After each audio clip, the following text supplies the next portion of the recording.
Episode 811 से 812 master warrior in cultivation world. आह, जलंधर की दयनीय चीख ने आकाश और धरती को हिलाकर रख दिया और जो लोग 50 किलोमीटर दूर दिव्य महासागर पवित्र भूमि में मौजूद थे वे इसे स्पष्ट रूप से सुन सकते थे। उन्होंने उत्तर की ओर देखा और सभी के चेहरों पर गहरे सदमे और अविश्वास की झलक दिखाई दी। वो दयनीय चीख जलंधर की थी। वो चीख जलंधर की है। क्या ऐसा हो सकता है? क्या ऐसा हो सकता है कि जलंधर अथर्व के मुकाबले में नहीं है? क्या ऐसा हो सकता है कि अथर्व ने जलंधर को बुरी तरह घायल कर दिया है?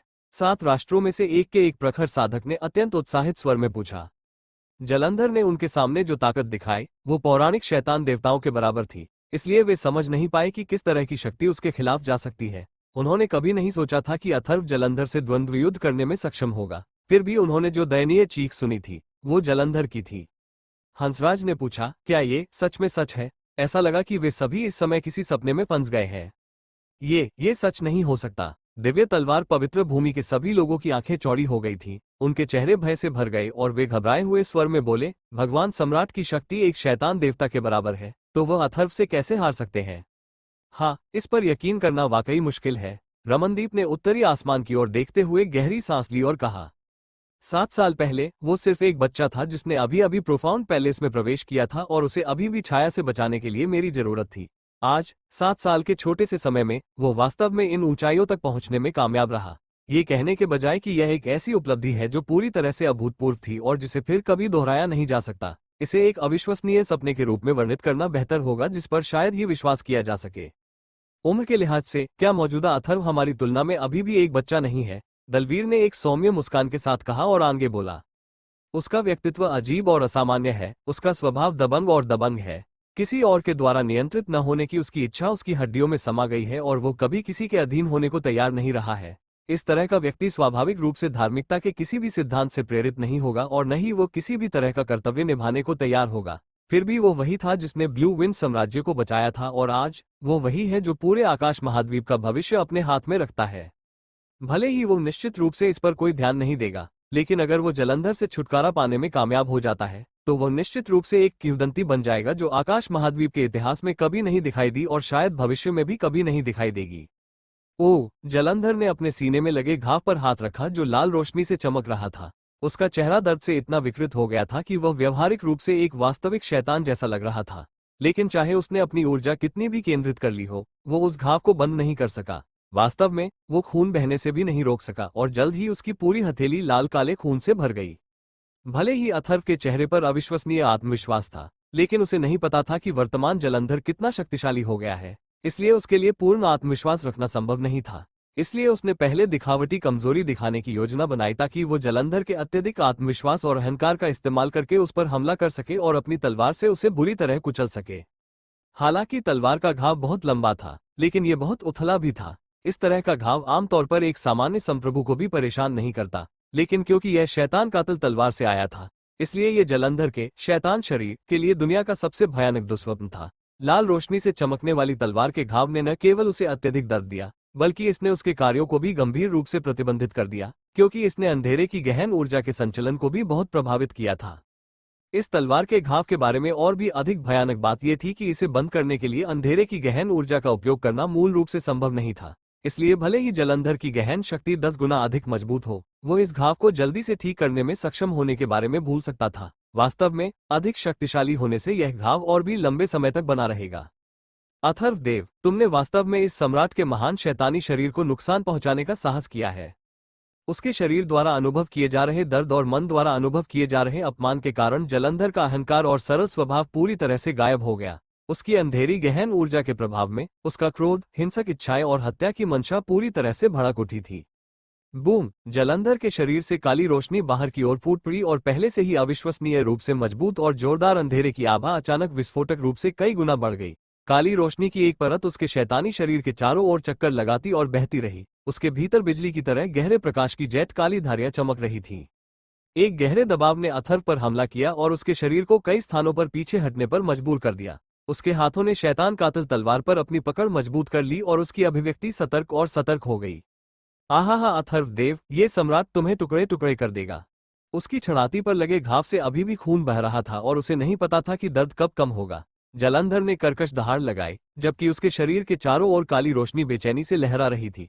उसके शरीर से अचानक 3 काली परछाइयां निकली और फिर वे 3 तंतुओं में बदल गई जो अथर्व की ओर बढ़ गई। इन 3 काले तंतुओं में निहित अंधेरी शक्ति पहले दिखाई गई शक्ति से बिल्कुल भी तुलनीय नहीं थी और यह कई गुना तेज भी थी। अथर्व का शरीर तेजी से पीछे हट गया, उसकी भुजाएं मुड़ गई और शैतान कातिल तलवार उसके सामने घूम गई, जिससे हवा में एक लाल रोशनी का एक चाप बना। लेकिन जिस क्षण उसने अपनी तलवार बाहर निकाली, उसकी पुतलियां धीरे धीरे सिकुड़ गईं, क्योंकि उसने देखा कि उन 3 काले तंतुओं के पीछे अचानक सैकड़ों काली तलवारें प्रकट हो गई थीं। धमाका! जिस क्षण 3 काले तंतु शैतान कातिल तलवार के संपर्क में आए, वे तुरंत अलग हो गए और वे 3 केंचुओं की तरह तड़पने लगे, जिन्हें टुकड़ों में काट दिया गया था, और हवा में घूमते हुए वे तेजी से बिखर गए। जिस क्षण उसकी तलवार अपनी पिछली स्थिति में वापस आई, उस दौरान सैकड़ों तलवार की किरणें अचानक उसकी ओर उड़ी और हर एक तलवार की किरण से निकलने वाली आभा उन काले तंतुओं से कमजोर नहीं थी जिन्हें अथर्व ने उड़ा दिया था। अथर्व देव, मरो! अथर्व की आंखें चौड़ी हो गईं और वो सबसे तेज गति से पीछे हट गया। हालांकि उसके लिए उन सैकड़ों काली तलवार की किरणों से तेज होना असंभव था जो अंतरिक्ष को चीर सकती थी। जिस क्षण तलवार की किरणें उसके शरीर के पास पहुंची, उसकी आंखें काली हो गईं और वह अचानक रुक गया और उसने एक धीमी चीख निकाली। अथर्व के शरीर के हर छिद्र से गहरा प्रकाश फूट पड़ा, उसकी गहन ऊर्जा विस्फोटक रूप से बढ़ गई और तुरंत सीलिंग क्लाउड लॉकिंग सन सक्रिय हो गया और उसके चारों ओर आकारहीन ईविल गॉड बैरियर बन गया। सभी काली तलवार की किरणें ईविल गॉड बैरियर में घुस गईं और टक्कर से एक भयानक शोर पैदा हुआ जिसने व्यक्ति के दिल और आत्मा में छेद कर दिया। जलंधर के हाथ पंजों में बदल गए थे और काली रोशनी उसकी हथेलियों और पूरे शरीर पर नाच रही थी और वह हिंसक रूप से उन काली तलवार की किरणों को आगे की ओर धकेल रहा था। अथर्व ने अपने दांतों को कसकर भींच लिया और दोनों हाथों को फैलाकर बुरी तरह से ईविल गॉड अवरोध को मजबूत करने और सहारा देने की कोशिश की। वो स्थान जो भयंकर रूप से तरंगित और हिल रहा था, अब अचानक पूरी तरह से शांत हो गया था क्योंकि दोनों व्यक्ति 300 मीटर से अधिक की दूरी पर एक दूसरे को घूरते हुए एक भयंकर गतिरोध में उतर गए थे। जलंधर के हाथों में काली रोशनी हर गुजरते सेकंड के साथ और अधिक हिंसक रूप से घूम रही थी और उसकी अभिव्यक्ति भी अधिक से अधिक विकृत होती जा रही थी। ऐसा लग रहा था जैसे उसे यकीन ही नहीं हो रहा था कि अथर्व वास्तव में उसके हमले को रोक सकता है। अथर्व देव, ये सम्राट देखेगा कि तुम कितने समय तक सहन कर सकते हो। हे, उसकी उम्मीदों के विपरीत अथर्व ने हंसते हुए जानबूझकर धीमे शब्दों में अपने शब्द बोले, ये ज्यादा लंबे समय तक नहीं रहेगा। जैसे ही उसकी आवाज धीमी हुई, उसकी निगाहें अचानक बदल गईं और उसने एक जोरदार चीख मारी, जिससे ऐसा लगा जैसे आकाश हिल गया हो। हाँ, जैसे ही वो महान चिल्लाहट गूंजी, गोल्डन क्रो की लपटें प्रज्वलित हुईं और आसमान में उड़ गईं, और अथर्व की गहन शक्ति एक बार फिर बढ़ गई। गहन ऊर्जा जो लंबे समय से गतिरोध में बंद थी, अचानक पूरी ताकत के साथ बाहर आ गई और उसने अंदर से ईविल गॉड बैरियर पर प्रहार किया, जिससे वो फट गया। ईविल गॉड बैरियर के खिलाफ प्रहार करने वाली काली तलवार की किरणें दूर तक बिखर गईं और गायब हो गईं। एक अतुलनीय रूप से विशाल ऊर्जा की प्रतिक्रिया ने जलंधर के शरीर पर भयंकर प्रहार किया, जिससे उसके चेहरे की अभिव्यक्ति नाटकीय रूप से बदल गई और उसका पूरा शरीर भयंकर रूप से हिल गया। अथर्व अचानक आगे बढ़ा और शैतान कातिल तलवार को हिलाते हुए पलक झपकते ही इसने सभी बिखरी हुई तलवार की किरणों को नष्ट कर दिया। उसके बाद अथर्व ने स्टार गॉड की शैडो को सक्रिय किया और सीधे जलंधर की ओर बढ़ा। शैतान कातिल तलवार से सैकड़ों मीटर लंबी एक ज्वाला ऊर्जा की धारा फूट पड़ी और उस स्थान की ओर बढ़ी जहां जलंधर खड़ा था। जलंधर की नजर अविश्वसनीय रूप से गहरी और भारी हो गई। उसने प्रकाश का एक काला पर्दा फेंका, जिससे वो जलती हुई ऊर्जा की धारा दूर जा गिरी। उसके बाद उसने अचानक अपना हाथ बढ़ाया और अपनी छड़ाती पर लगे घाव को पकड़ लिया और जब उसने उसे पकड़ा तो उसका हाथ ताजे खून से भीग गया। उसने अपनी खून से सनी हथेली को आगे बढ़ाया और जैसे ही लाल काला खून नीचे टपकने लगा, उसके हाथों की हथेली में धीरे धीरे एक लाल काला गहरा ढांचा बनने लगा। ये धीरे धीरे घूमने लगा और एक भयानक खूनी रोशनी छोड़ने लगा। अथर्व देव, ये शैतानी रक्त शोधन संरचना है जो इस सम्राट के शैतानी रक्त का उपयोग करके पैदा हुई है। उसकी काली तलवार की किरणों को अवरुद्ध करने के बाद ये स्पष्ट था कि जलंधर और भी अधिक चिड़चिड़ा और क्रोधित हो गया था। उसने कर्कश स्वर में जारी रखते हुए कहा, इस सम्राट ने पहले तो तुम्हें एक पूरी लाश के रूप में छोड़ने का इरादा किया था, लेकिन अभी ये सम्राट तुम्हें मोटे खून के पोखर में बदलने जा रहा है। जैसे ही उसने ये कर्कश शब्द कहे, जलंधर ने अपना हाथ फैलाया और रक्त के रंग की वो गहन संरचना तेजी से अथर्व की ओर उड़ी। एक अत्यंत दमनकारी आभा उसकी ओर तेजी से बढ़ी, जिससे अथर्व के दिल में अचानक एक बेहद बेचैनी की भावना पैदा हो गई। वह अनजाने में कुछ कदम पीछे हट गया, लेकिन उसी क्षण हवा में उड़ती हुई रक्त रंग की संरचना अचानक एक स्क्रॉल की तरह खुल गई। यह अपने पिछले आकार से सैकड़ों गुना बड़ी हो गई और इसने तुरंत अथर्व को अपने अंदर कैद कर लिया। हा हा हा हा, जलंधर ने जोर से हंसते हुए कहा, शैतानी रक्त शोधन संरचना के भीतर आप तुरंत पानीदार खून के एक पोखर में बदल जाएंगे और यहाँ तक कि आपकी आत्मा भी अस्तित्व से बाहर हो जाएगी, कभी पुनर्जन्म नहीं ले पाएगी। इस सम्राट को क्रोधित करने का यही अंत होगा। जब अथर्व को शैतानी रक्त शोधन संरचना में खींचा गया तो उसके आसपास का स्थान रक्त के रंग का हो गया था। ऐसा लग रहा था जैसे उसे गाढ़े रक्त की दुनिया में डुबो दिया गया हो। चारों ओर से अंधेरे और भयावह ऊर्जा के अनगिनत धागे उस पर झपटे। ऊर्जा के ये धागे ऐसे लग रहे थे जैसे उनमें कोई आक्रामक गुण नहीं थे, लेकिन अथर्व स्पष्ट रूप से महसूस कर सकता था कि उसका रक्त अपने आप ही उबलने लगा है, क्योंकि उसके पूरे शरीर में एक चिलचिलाती गर्मी महसूस हो रही थी जो धीरे धीरे और अधिक तीव्र होती जा रही थी। अथर्व ने अपनी हथेली पर एक नजर डाली और उसकी आंखें हल्की सी सिकुड़ गईं। फीनिक्स की लपटें और गोल्डन क्रो की लपटें एक साथ भड़क उठी और प्रचंड ज्वाला ने तुरंत ही सारी रक्तरंजित ऊर्जा को पीछे धकेल दिया और यह गहन संरचना के हर कोने में जलती और तबाही मचाती रही। अथर्व भी हवा में उड़ और गया। उसके शरीर में मौजूद सारी गहन ऊर्जा उमड़ पड़ी। शैतान कातिल तलवार एक भयंकर तूफान की तरह फटी और उसने उस रक्तरंजित गहन संरचना पर जोरदार प्रहार किया। Boom boom boom boom boom boom boom. Atharva के हाथ में 10 लाख किलोग्राम से ज्यादा वजन वाली लाल रंग की महान तलवार घास की हल्की और सुंदर पत्तियों की तरह नाच रही थी। 100 तलवारों के वार के बाद गहन संरचना के भीतर घनी और खूनी ऊर्जा बहुत ज्यादा अव्यवस्थित हो गई और उसने कई बार कराहने जैसी आवाजें भी निकाली जो उसके आसन्न पतन का संकेत थी। धमाका। अथर्व की तलवार के आखिरी वार के बाद उस गहन संरचना में एक बड़ा छेद हो गया और उस खुली हुई जगह से आग की लपटें निकलने लगी। उसके बाद बाहर निकलती लपटें अचानक अलग हो गईं और अथर्व की आकृति अंदर से उड़ गई। जैसे ही उसने अपनी तलवार आगे कही, स्काई वुल्फ और फीनिक्स की छवियां एक साथ उसकी पीठ के पीछे दिखाई दी। फीनिक्स आकाश भेड़िया स्लैश क्या क्या शैतान रक्त शोधन संरचना ने अथर्व को जिस बिंदु पर घेर लिया था, उस बिंदु से लेकर जहां वो ढह गई थी, केवल 5 सेकंड ही गुजरे थे। ये देखकर जलंधर का चेहरा आखिरकार पूरी तरह से रंगहीन हो गया। इससे पहले वो अथर्व के गुप्त हमले से घायल हो चुका था, इसलिए भले ही वो इससे क्रोधित था, उसने सोचा था कि यह पूरी तरह से उसके दुश्मन को कम आंकने के कारण था। उसने निश्चित रूप से नहीं सोचा था कि अथर्व में उसका विरोध करने की क्षमता थी। आखिरकार उसने उस समय अपनी गहन शक्ति का केवल 20% ही इस्तेमाल किया था। हालांकि उसने क्रोध में जो काली तलवार की किरणें भेजी थीं, वे उसकी पूरी ताकत का उपयोग करके उत्पन्न की गई थीं, जिसका पूरा इरादा अथर्व को अनगिनत टुकड़ों में फाड़ देना था। उसके बाद शैतानी रक्त शोधन गहन संरचना को भेजा गया था और उसने इसका आह्वान करने के लिए अपने शैतानी खून का भी इस्तेमाल किया था, इसलिए इसकी शक्ति अविश्वसनीय रूप से शक्तिशाली थी। लेकिन अथर्व ने काली तलवार की किरणों को पूरी तरह से तोड़ दिया था और यहां तक कि शैतानी रक्त शोधन गहन संरचना को भी उसने तेजी से तोड़ दिया था। अपनी उग्र हिंसा और अत्यधिक क्रोध के तहत जलंधर ने स्पष्ट रूप से अपनी सारी शक्ति का उपयोग कर लिया था। फिर भी वो वास्तव में अथर्व को दबाने में सक्षम नहीं था। जब वो गुस्से में चिल्लाया तो जलंधर की काली आकृति अचानक चमक उठी और उसने अथर्व के फीनिक्स आकाश भेड़िया स्लैश को चकमा दिया, लेकिन उसने जवाबी हमला नहीं किया। इसके बजाय उसने कर्कश आवाज में चिल्लाया, क्यों? सिर्फ 1 महीने में तुम्हारी असीम शक्ति इतनी कैसे बढ़ गई? इस सम्राट ने 2000 साल तक साधना की है, 1000 साल तक योजना बनाई और तैयारी की है, 1000 साल तक सहन किया है। मैंने अनगिनत लोगों को मारा है, खून के सागर में भीगा हूं, अनगिनत योजनाएं सोचने में इतना समय बर्बाद किया है। मैंने भगवान जाने कितने जोखिम भी झेले हैं और अंत में मैंने अपने शरीर को खून के पोखर में बदल दिया, तब जाकर मुझे ये शक्ति प्राप्त हुई। लेकिन तुम, जलंधर गुस्से, सदमे, घबराहट और तीव्र असंतोष और ईर्ष्या से अभिभूत होकर बोला, तुमने इतने कम महीने में इतनी शक्ति कैसे प्राप्त की? तुम्हें ये शक्ति कहां से मिली? तुमने क्या अनुभव किया?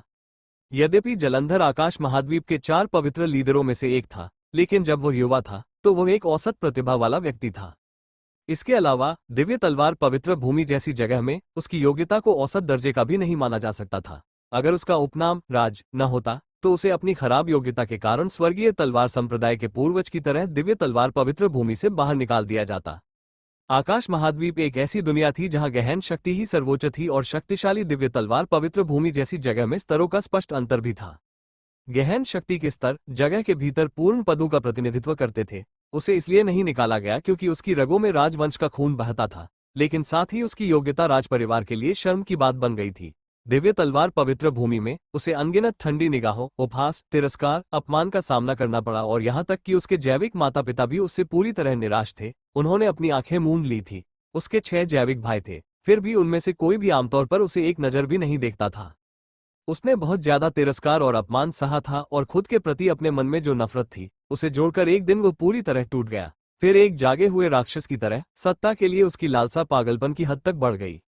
औसत दर्जे की प्रतिभा, फिर भी वो हताशा से इसकी भरपाई करता। दूसरे लोग हर दिन 8 घंटे साधना करते थे, जबकि वो 16 घंटे और यहाँ तक कि एक दिन में 20 घंटे तक साधना करता था। और भी अधिक प्रशिक्षण संसाधन प्राप्त करने के लिए उसने सभी संभव साधनों का सहारा लिया और गुप्त रूप से एक के बाद एक कबीले के सदस्यों को दुर्भावनापूर्ण रूप से नुकसान पहुंचाया, जिसमें उसके 2 भाई भी शामिल थे। जब उसकी ताकत तेजी से बढ़ी और वो उसी उम्र के ज्यादातर लोगों से आगे निकल गया, तो उसे कुछ लोगों ने स्वीकार किया, उसकी तारीफ की और यहाँ तक कि उसकी चापलूसी भी की। कमजोर और मजबूत के बीच व्यवहार में जमीन आसमान का अंतर होने की वजह से उसकी शक्ति की चाहत और भी चरम पर पहुंच गई और शक्ति की चाहत में उसकी हरकतें और भी ज्यादा जंगली और बेईमान हो गई। और वो आखिरकार दिव्य तलवार पवित्र भूमि के शीर्ष पर पहुंच गया और तलवार मास्टर बन गया। वो अब भी अपने दिल में शक्ति की लालसा को दबा नहीं सकता था, विशेष रूप से जब उसे प्राचीन अभिलेखों में देवताओं के क्षेत्र के अस्तित्व के बारे में पता चला, तो वह उस दुनिया की खोज में राक्षस जैसा बन गया था। तलवार मास्टर जलंधर बनने के लिए उसने अपने ही बड़े भाई की हत्या कर दी। दिव्य पाप तलवार के लिए उसने अन्य 3 पवित्र भूमियों द्वारा अनुमोदित होने का खतरा उठाया तथा विशाल अनंत रात्रि शाही परिवार को नष्ट कर दिया। शैतानी तलवार पर लगी मुहर को हटाने के लिए उसने पूरे आकाश महाद्वीप को पार किया, अनगिनत रहस्यमय वस्तुओं और रहस्यमय पत्थरों की खोज के लिए कई 100 वर्षों का उपयोग किया। अंतिम शैतानी खून के लिए उसने महिपाल की आत्मा को सील कर दिया और मानस के पुनर्जन्म का पीछा किया। 13 सितारा संरेखण के दिन के लिए उसने 1000 साल तक बेसब्री से इंतजार किया। संसार के दर्पण के लिए उसने मायावी दानव क्षेत्र पर हमला करने में एक संयुक्त प्रयास शुरू करने के लिए अन्य पवित्र भूमि के खिलाफ योजना बनाए। शैतानी तलवार की अंतिम मुहर के लिए उसने पूरे आकाश महाद्वीप के खिलाफ योजना बनाए। अंततः एक छोटी सी गलती के कारण उसने अपने दांत पीस लिए और अपना शरीर तथा वंश त्याग दिया। अंततः उसे वो शक्ति प्राप्त हुई जो आज उसके पास है और सचमुच दुनिया उसकी मुट्ठी में थी। दृढ़ता, जुनून, धैर्य, बुद्धि, दुर्भावना, निर्दयता और थोड़ी सी किस्मत ने मिलकर जलंधर को वो बनाया जो वो आज है। वर्तमान में उसके पास जो शक्ति थी, उससे उसे हमेशा लगता था कि यह कुछ ऐसा है जिसका वह हकदार है और दुनिया में केवल उसके पास ही यह शक्ति है। जिस दिन उसने शैतान के खून को पूरी तरह से परिष्कृत कर लिया, उसके अलावा आकाश महाद्वीप में जो कुछ बचा था वो केवल चींटियां थीं। हालांकि जब भगवान सम्राट के रूप में उसकी भव्य उपाधि अभी अभी दुनिया के सामने आई थी, तो अथर्वदेव अचानक सामने आया और उसने ऐसी शक्ति प्रदर्शित की जिसे वह दबा नहीं सका, और उन दोनों के बीच आखिरी बार मारपीट हुए अभी केवल 1 महीना ही बीता था। जिस शैतान देवता की शक्ति को पाने के लिए उसने अपना पूरा जीवन बलिदान कर दिया था, उसे अथर्व ने महज 1 महीने में ही हासिल कर लिया था। वह ये कैसे स्वीकार कर सकता था?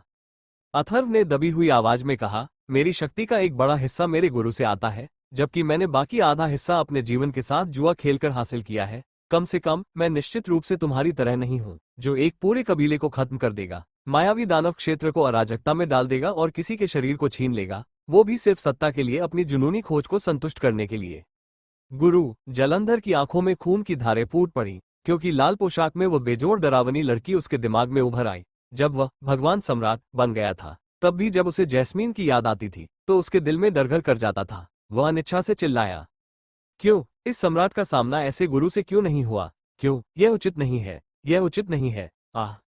ईर्ष्या भी इसी तरह की नकारात्मक भावनाओं का एक प्रकार थी। जैसे ही उसकी ईर्ष्या को अंधेरी गहन ऊर्जा द्वारा उत्तेजित किया जाता, वो और भी अधिक तीव्र हो जाती, जैसे आग में जले हुए तिनके।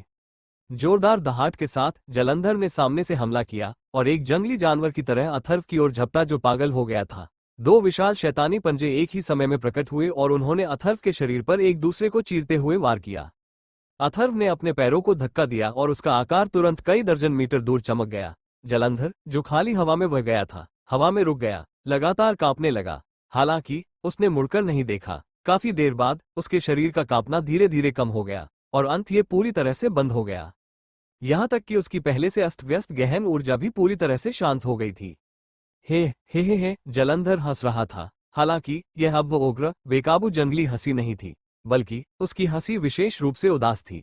वो धीरे से घूमा, उसकी काली काली आंखों की जोड़ी ने वास्तव में अपनी भयावह शांति वापस पा ली थी। अथर्व, इस सम्राट ने लगभग कुछ अनदेखा कर दिया है।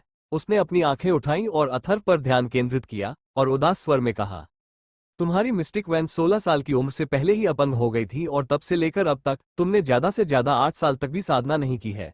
8 साल से ज्यादा नहीं। हे 8 साल से भी कम समय में अपनी ताकत के वर्तमान स्तर को पाने के लिए आप अपने शरीर में कितने रहस्य छिपा रहे हैं? जलंधर की मुस्कुराहट और भी उदास हो गई और जिन आंखों से वह अथर्व को देख रहा था, वे अचानक कई गुना अधिक खतरनाक हो गई थीं। तो अथर्व ने ठंडी मुस्कान लौटाते हुए कहा, आखिरकार दो लोगों के बीच किस्मत की तुलना कभी नहीं की जा सकती। 8 साल से भी कम समय में अपनी ताकत के वर्तमान स्तर को प्राप्त करने के लिए आपके पास इस महाद्वीप में सबसे अधिक किस्मत भी होनी चाहिए। दुर्भाग्य से आपके इस जीवनकाल में सबसे बड़ी मुसीबत इस सम्राट का सामना करना है। ये सम्राट तुम्हारी किस्मत और जीवन को पूरी तरह से खत्म कर देगा। तुम्हारी मृत्यु के बाद तुम्हारे शरीर में छिपे सभी रहस्य स्वाभाविक रूप से इस सम्राट के हो जाएंगे। जलंधर ने अपनी आंखों में एक जंगली चमक के साथ आगे कहा। फिर तुम्हारा सारा भाग्य इस सम्राट के लिए दूसरी दुनिया में चढ़ने का एक कदम बन जाएगा। ये कितनी बड़ी शर्म की बात है। अगर मैं मर भी जाऊं तो भी तुम्हें मेरे शरीर में जो कुछ भी है उसका एक छोटा सा टुकड़ा भी छीनने के बारे में सोचना भी नहीं चाहिए। अथर्व के चेहरे पर ऐसा भाव था मानो वो किसी बेवकूफ को देख रहा हो। क्या ऐसा है? शैतानी चक्र रक्त बलिदान, शैतानी मार्ग की निषिद्ध तकनीक, जिसे शैतानी तलवार ने उस समय फरहान बेली की ऊर्जा के साथ सक्रिय किया था ताकि वो खुद को पूरी तरह से खा सके। जलंधर के दिमाग में कौन थी? उसके मुंह के कोने धीरे धीरे ऊपर की ओर मुड़ गए।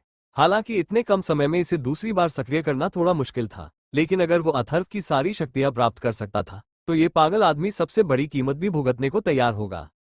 अथर्व देव, तुम इस स्तर तक पहुंचकर वाकई इस सम्राट को बहुत हैरान कर रहे हो। तुम न सिर्फ इस सम्राट को अपनी भावनाओं पर नियंत्रण खोने पर मजबूर करने में सफल रहे, बल्कि तुमने इस सम्राट को उस क्षण में डर का एहसास भी कराया। जलंधर ने धीरे से कहा और धीरे से अपना हाथ उठाया जो काली रोशनी से रंगा हुआ था और आगे बोला। हालांकि अब सब कुछ खत्म होने का समय आ गया है।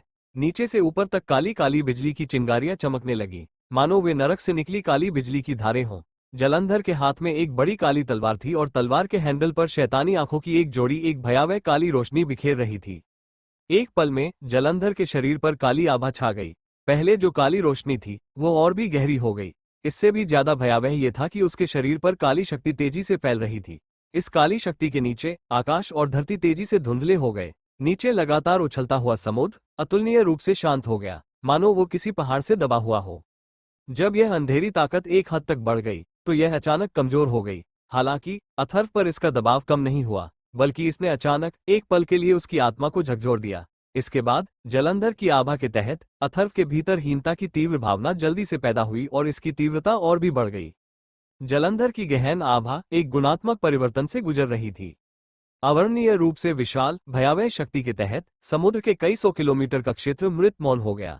आकाश भयावह रूप से अंधेरा हो गया और अंतरिक्ष अब थोड़ा भी नहीं काम रहा था, जैसे कि इसे सील कर दिया गया हो। आकाश को घेरने वाली शक्ति के तहत दिव्य महासागर पवित्र भूमि में अनगिनत गहन साधक अवचेतन रूप से अत्यधिक भय से घुटनों के बल बैठ गए और बहुत देर तक खड़े होने की हिम्मत नहीं जुटा पाए। इस शक्ति के प्रभाव में ऐसा लग रहा था मानो वे किसी दिव्य सत्ता के अवतरण का सामना कर रहे हों। अथर्व का शरीर अकड़ गया। उसने अपने दांतों को हल्के से पीस लिया और फिर एक गहरी सांस ली। उसकी छड़ाती, जो लंबे समय से दबी हुई थी, आखिरकार एक पल के लिए जोर से उठी और वह भारी दमनकारी भावना भी थोड़ी हल्की हो गई। दरार दरार आसमान पूरी तरह से काला हो गया था। वे दोनों जिस क्षेत्र में थे वहां अब अपनी उंगलियां फैलाकर देखना भी संभव नहीं था। यहां तक कि समुद्र का पानी भी काला हो गया था। गहरे काले रंग की बिजली चमक रही थी। उनका युद्ध क्षेत्र ऐसा लग रहा था मानो वो एक अंधेरे नरक में बदल गया हो। क्या आप इसे देख रहे हैं? क्या आप इसे महसूस कर रहे हैं? यह इस सम्राट की असली शक्ति है। हाथ में शैतानी तलवार के साथ खून और आत्मा के एक दूसरे से जुड़े होने के कारण जलंधर की ताकत में सिर्फ एक जबरदस्त बदलाव से कहीं ज्यादा बदलाव आया था। उस समय बर्फीले क्षेत्र में जलंधर को बिना शैतानी तलवार के छोटी दानव महारानी ने हरा दिया था, लेकिन जिस क्षण उसने अपनी शैतानी तलवार दिखाई उसने तुरंत छोटी दानव महारानी के खिलाफ वापसी की। अब शैतान तलवार द्वारा प्रदान की गई जलंधर की ताकत में वृद्धि और भी अधिक स्पष्ट हो गई थी। ये दिव्य मार्ग की शक्ति है, दिव्य गहन क्षेत्र की शक्ति है। आकाश महाद्वीप में यह मात्र एक प्राचीन किंवदंती थी, हालांकि इस सम्राट के कारण यह एक वास्तविकता बन गई है। जलंधर ने धीरे से अनंत रात्रि शैतानी तलवार उठाए। इसकी धार ने एक लंबा काला निशान चीर दिया। हालांकि वो अंतरिक्षीय चीरा बहुत देर तक बिखरा नहीं। ये थोड़ा बुरा हो सकता है, अथर्व ने धीरे से खुद से कहा। उसने वास्तव में कभी उम्मीद नहीं की थी कि जलंधर की ताकत वास्तव में इतनी आश्चर्यजनक सीमा तक बढ़ गई होगी। हालांकि उसका दिल सिकुड़ रहा था, लेकिन उसने अपने चेहरे पर थोड़ी सी भी घबराहट नहीं दिखाई। इसके बजाय उसने काफी तिरस्कार के साथ कहा, दिव्य गहन क्षेत्र, हे ये कितना बढ़िया मजाक है। तुम्हारा क्या मतलब है? जलंधर की आवाज अचानक गहरी हो गई, मानो वह अपनी शक्ति पर संदेह करने के लिए अथर्व पर क्रोधित था। हालांकि मेरी शक्ति अभी भी दिव्य गहन क्षेत्र से बहुत दूर है, लेकिन दिव्य गहन क्षेत्र के बारे में मेरी समझ तुम्हारी तुलना में बहुत अधिक है, क्योंकि मेरे गुरु की शक्ति दिव्य मार्ग की सच्ची शक्ति है। अथर्व के होंठ धीरे धीरे व्यंग्य में बदल गए और उसने आगे कहा, मेरे गुरु ने एक बार कहा था कि वास्तव में दिव्य मार्ग में कदम रखने के लिए न केवल गहन शक्ति में एक सफलता होनी चाहिए, बल्कि व्यक्ति की जीवन शक्ति, आत्मा ऊर्जा और आध्यात्मिक भावना को भी एक उपयुक्त क्षेत्र तक पहुंचना चाहिए। तभी व्यक्ति वास्तव में दिव्य गहन क्षेत्र में कदम रख सकता है। और जिस क्षण कोई व्यक्ति दिव्य मार्ग में प्रवेश करता है, उसका पूरा अस्तित्व पुनर्जन्म लेगा, जिससे वह एक अलग दुनिया और उसके नियमों को महसूस कर सकेगा। उसे एक ऐसी आत्मा प्राप्त होगी जो अपने आप में स्वतंत्र महसूस कर सकती है, साथ ही उसका जीवन काल भी बहुत लंबा होगा। जहां तक तुम्हारा प्रश्न है, यद्यपि तुम्हारी गहन शक्ति वास्तव में दिव्य गहन क्षेत्र के स्तर तक पहुंच गई है, लेकिन दुर्भाग्य से तुम्हारा जीवन काल और आत्मा ऊर्जा। अपना मुंह बंद करो। जलंधर अचानक कांप उठा, उसके शरीर के चारों ओर काली रोशनी छा गई और तलवार भी अचानक से जोर से मुड़ गई और उसने कराहते हुए कहा, तुम वाकई हिम्मत कर रहे हो, तुम वाकई इस सम्राट की दिव्य शक्ति पर संदेह करने की हिम्मत कर रहे हो। ओह, अथर्व हंसा और बोला, तुम्हारी उत्तेजना को देखकर लगता है कि तुम भी इसके बारे में बहुत जागरूक हो। हालांकि आपके पास केवल थोड़ी मात्रा में शैतानी खून और क्षतिग्रस्त शैतानी आत्मा है, फिर भी शक्ति प्राप्त करने के लिए आपने थोड़े समय में ही उनकी सारी ऊर्जा को बलपूर्वक बाहर निकाल दिया। ये वास्तव में गहन मार्ग का सबसे बड़ा निषेध है। ओह नहीं, बल्कि इस तरह की अदूरदर्शी कार्रवाई किसी भी स्तर पर निषिद्ध है, अथर्व ने ठंडे स्वर में कहा और आगे बोला। हालांकि अब आपके पास एक अत्यंत मजबूत शक्ति है जो दिव्य गहन क्षेत्र की तुलना कर सकती है, लेकिन यह आपके पूरे जीवन के लिए आपकी शक्ति का चरम होगा। आज के बाद से ये केवल कमजोर होगी और इसमें थोड़ी सी भी वृद्धि नहीं होगी। जहां तक आपके जीवन काल की बात है, तो हे सबसे अधिक संभावना है कि आप अधिकतम 1000 साल तक ही जीवित रह पाएंगे, जिसकी तुलना एक प्रारंभिक चरण के अधिपति से भी नहीं की जा सकती है। जलंधर के शरीर के चारों ओर का अंधेरा प्रकाश पूरी तरह से अस्त व्यस्त हो गया था और उसका पूरा शरीर शत्रुता की अत्यंत तीव्र हवा छोड़ रहा था, क्योंकि अथर्व के शब्दों ने उसके अभिमानी और गर्वित बाहरी रूप के नीचे छिपी सबसे दर्दनाक जगह को बेरहमी से चीर दिया था। ये तो उल्लेख करने की भी जरूरत नहीं है, अथर्व के शब्द यही नहीं रुके, बल्कि वो पहले से भी ज्यादा जोर से चिल्लाया।